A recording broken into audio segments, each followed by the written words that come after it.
Hey there, cats and kittens, and thanks for tuning in to another episode of The MonkeyBoy Presents the DC Comics Superhero Collection by Eaglemoss, and today I'm happy to bring you issue number 108 in the series, Mera, another heroine and the Queen of Atlantis, because she is married to the King of Atlantis, better known as Aquaman, aka Arthur Curry. A really interesting character, although I'm sort of perplexed as to why they included her in this series.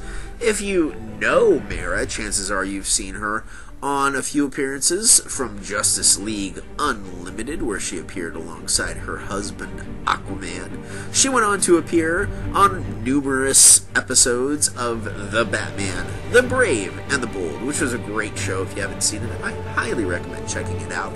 Most recently, she's appeared yet again in animated form on Young Justice, alongside, of course, her husband, Aquaman.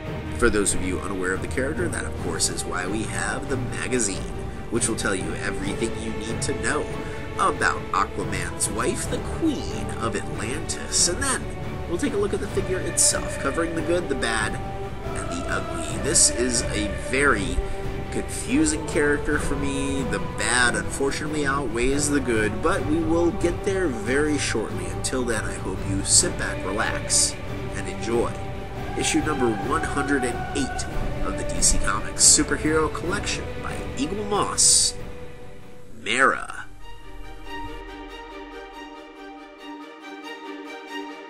First up, the character section.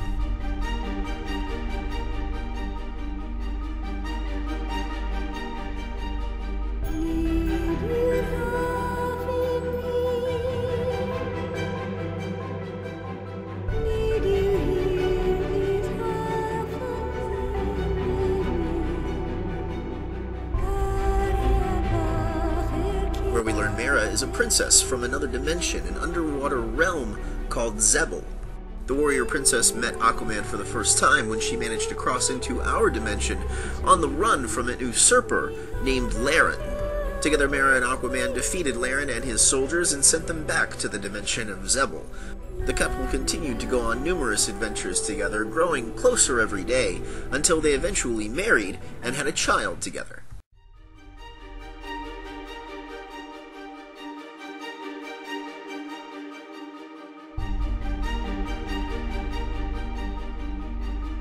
Unfortunately, Mera's infant son, Arthur Jr., was mortally wounded by one of Aquaman's greatest enemies, the evil Black Manta. She learns that there's a device in her home dimension of Zebel that may have the power to save her son from death. In a rage, she traveled back to Zebel, fought her way to the device, and brought it back to Atlantis, sealing the dimensional gateway behind her. She rushed to her infant son's side, only to learn that she had arrived too late to save him.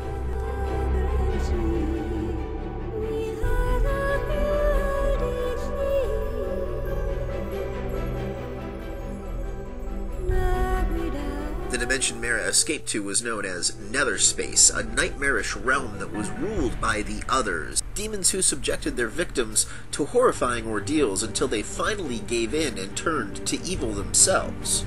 Mera survived her ordeal in Netherspace, and during her time there, gave birth to a son named AJ.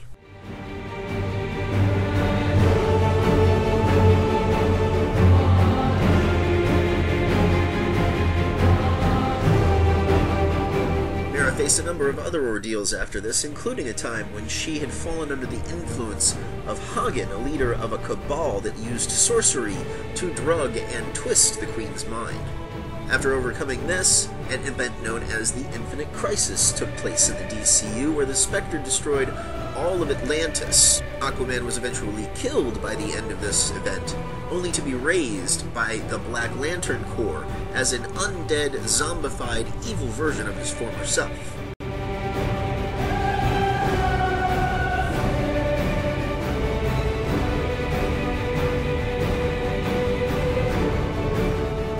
Mera survived the encounter with her evil undead husband and regrouped at the Hall of Justice alongside Justice League members The Flash and the Atom.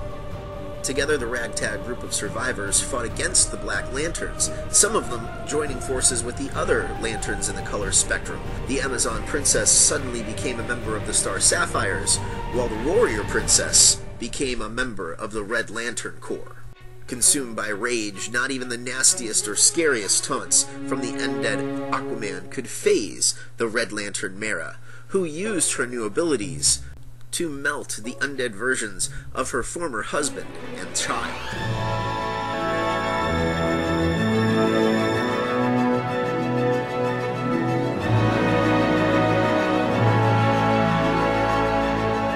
Mera returned to Atlantis with Aquaman to rule their kingdom, and along the way were stopped by Zebellian terrorists and a woman named Siren, who claimed to be Mera's sister.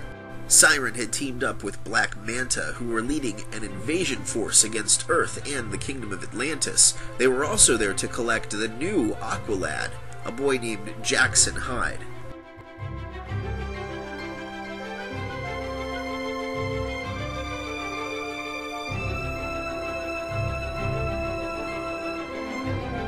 Mera revealed how truly powerful her abilities can be by fighting off her sister, the evil Black Manta, and a number of Zebellian terrorists, who were then sent back to their dimension of Zebel by the new Aqualad. Shortly after all of this, the DC Universe was rebooted by the Flash, Barry Allen. In this New 52 universe, Mera and Arthur, also known as Aquaman, live in the city of Amnesty Bay in a lighthouse, having given up their roles as rulers of Atlantis.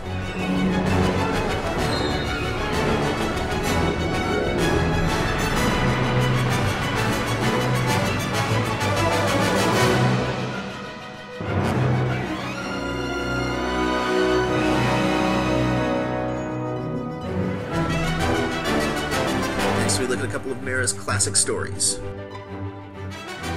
First up, we look at Aquaman, Return of the Queen.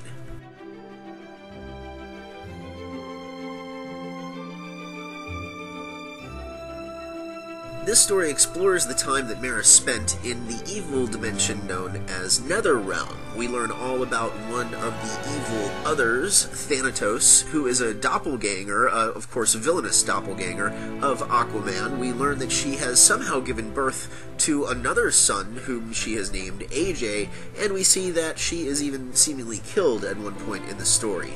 It's very beautifully illustrated and is a pretty interesting story that, if you want to know a little bit more about Mera, you should probably check out. We also take a look at Aquaman, Food for the Trench.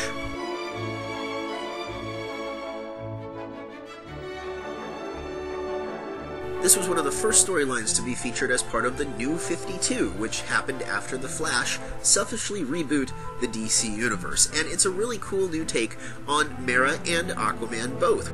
This story actually gets very serious and action-packed later on when this seaside town that Mera and Aquaman now live in is attacked by strange undersea creatures from the darkest depths of the ocean. It's really well illustrated, really well written, is critically acclaimed, and is a great way to get to know more about Mera and Aquaman. Mera's Friends and Foes section features the villains Black Manta and Thanatos, her friend and ally Wonder Woman, and her husband, the King of Atlantis, Aquaman. Finally, the iconography section looks at some of the other wives with attitude in the DCU. It starts by looking at Hawkgirl and Hawkman, who have been reincarnated throughout the years together. The new god, Big Barda, and her husband, fellow new god, Mr. Miracle. The heroic couple of Black Canary and Green Arrow, who have had a tumultuous relationship, to put it nicely. The beautiful mystic Abby Arcane, who eventually married the Swamp Thing. It also talks about some of the more tragic couples in the DCU, like Ray Palmer, better known as the Atom, and his now ex-wife Jean Loring, whom he divorced after learning she had helped to kill the wife of a fellow member in the Justice League.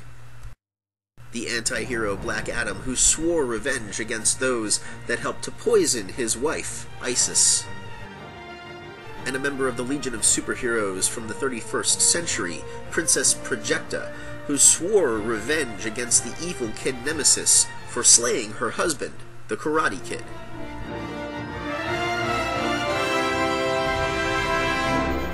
And here we have Mera, the Queen of Atlantis, Aquaman's wife. A great character, a really cool character who is not done justice, I don't think, in this collection, this figure. It's pretty disappointing, unfortunately. There are things I do like about her. The paint, I think, is pretty nicely done for the most part, especially her bodysuit. I really like the texture of it, the look of it. It's the same sort of material as Aquaman's costume, except it's this nice sea green kind of color with a...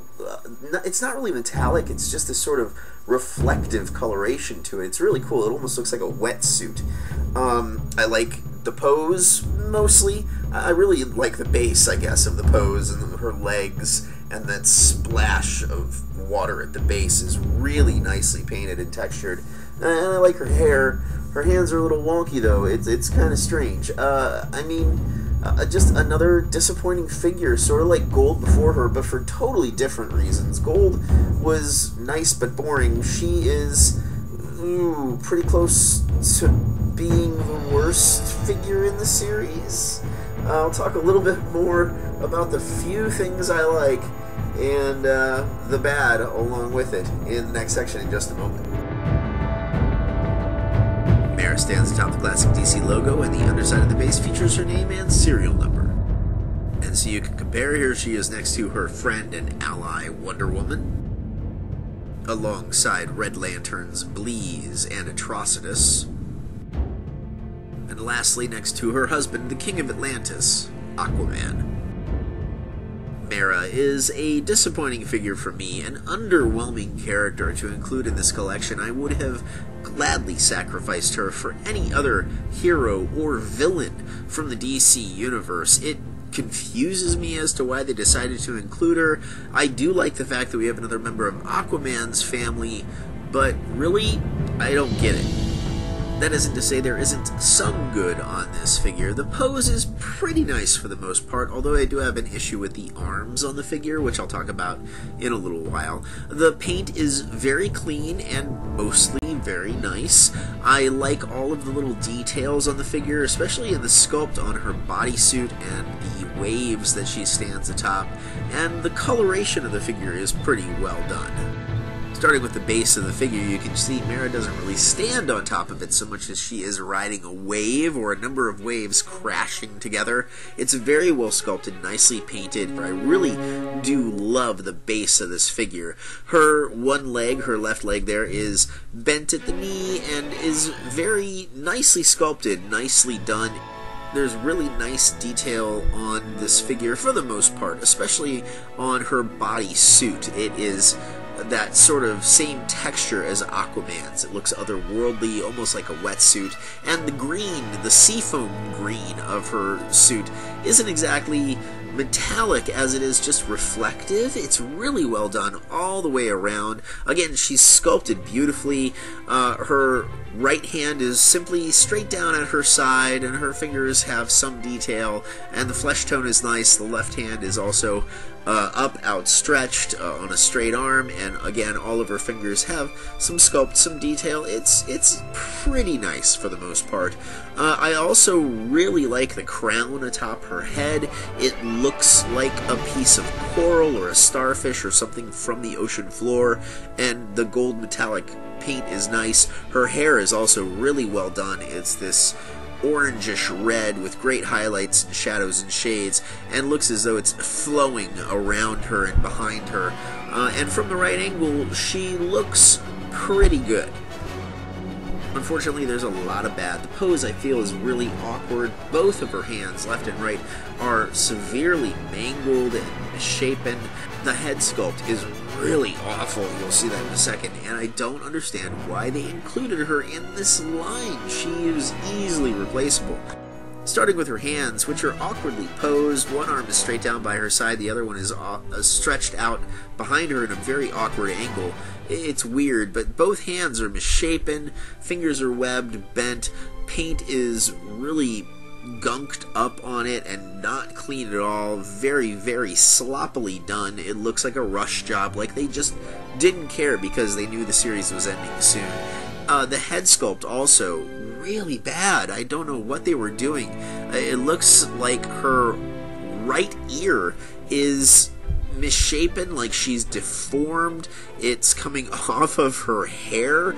It looks really awful, really strange, and from the wrong angle, she looks horrible. And again, I just don't understand why they decided to include her in this line when there are other heroes and or villains I would have much rather seen, like Aquaman's half-brother, the Ocean Master. I would have gladly given Mera up to have him in this collection instead. Lastly, the Ugly. Besides the figure itself in general, you want to watch out for that outstretched left hand. I have heard of it coming broken in a package, and if you can check the face, the head sculpt, and both hands before you purchase to see if they aren't as bad as mine, I would highly recommend doing so. Mera is a pretty disappointing figure for me. I cannot recommend her. I do not think she's worth including in your personal collection. I got her because I'm a completionist, and if you're a completionist, of course I think you should get her. But like Gold before her, she's perplexing to me. I don't get it. I would have much rather seen any other hero or villain besides her. Although I do like having another female in the series, and it's cool having her with Aquaman. I don't get it, and she is very poorly done to boot. So, unless you know her and you really like her, I can't recommend her. I think skip her, save her for the absolute last, get Gold before her. But I do hope you have enjoyed my review of Mera, quite possibly the most disappointing figure out of this entire series, although we do still have a few left before it's over with issue 120, and there might be a couple more that beat her in the worst ever category. Please stay tuned for a quick teaser trailer of the next figure in the series, another hero, and another member of the Doom Patrol, like Elastigirl before him. This guy, though, is a mechanical type of hero. As always, I am your host, the MonkeyBoy, aka Jay to his friends. Thanks for watching.